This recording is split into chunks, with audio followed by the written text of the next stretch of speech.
Ba ba ba ba ba ba ba. Ba ba ba ba ba ba ba ba. Ba ba ba ba ba ba ba.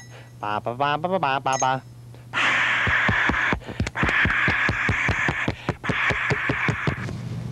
Good evening. Tonight on How Come, we discuss quotes. How come a word, a phrase, a sentence, and even entire paragraphs can become part of our verbal culture, our verbal history? What is it that makes a quote worth quoting? Is it the words? Is it the delivery? Is it the time and place that it is said?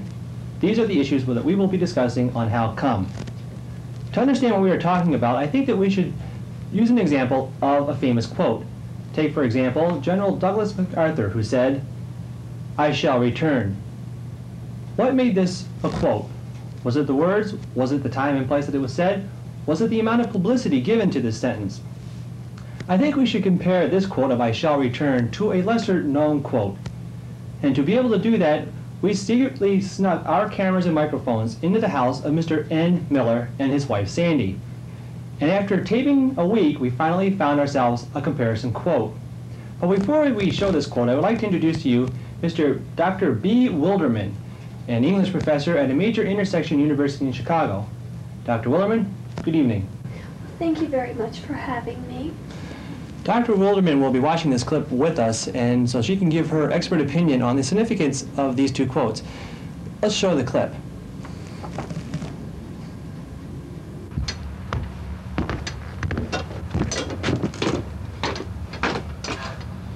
Honey, I'm going to play golf now. I should be home in time for dinner.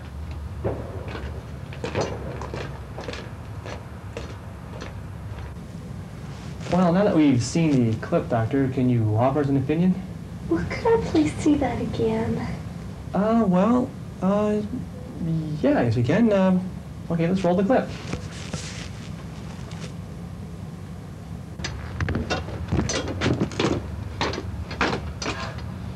Honey, I'm going to play golf now. I should be home in time for dinner.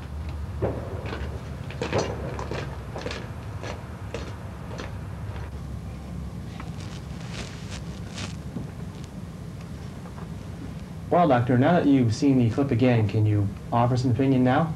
Yes, I can. Both of these quotes are similar in what they're trying to say. In both cases, the speaker is telling somebody that they will be back after they go somewhere.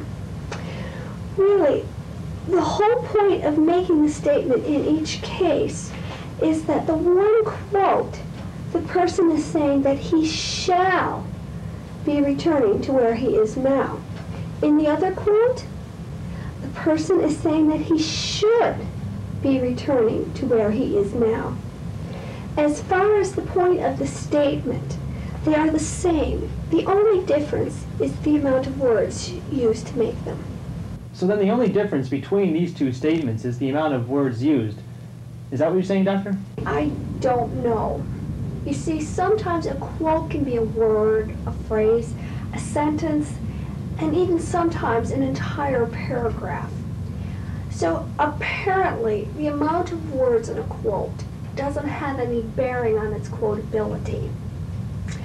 Though I suppose if a quote is 100 pages long, it wouldn't be a quote. So you see, I can't say yes or no. So I guess I'll just have to say, I don't know. So there you have it, Dr. B. Wilderman, professor of English at a major intersection university in Chicago, and an expert in the field of English, giving us his opinion as to what makes a quote a quote.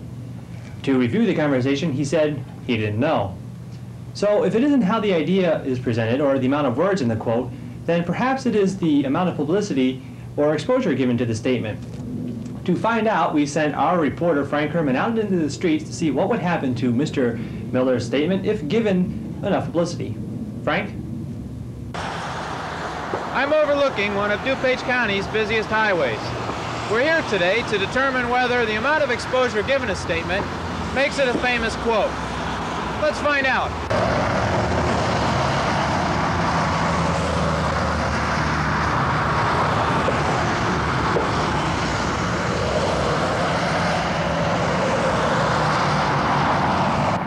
Does the amount of exposure given a statement make it a famous quote?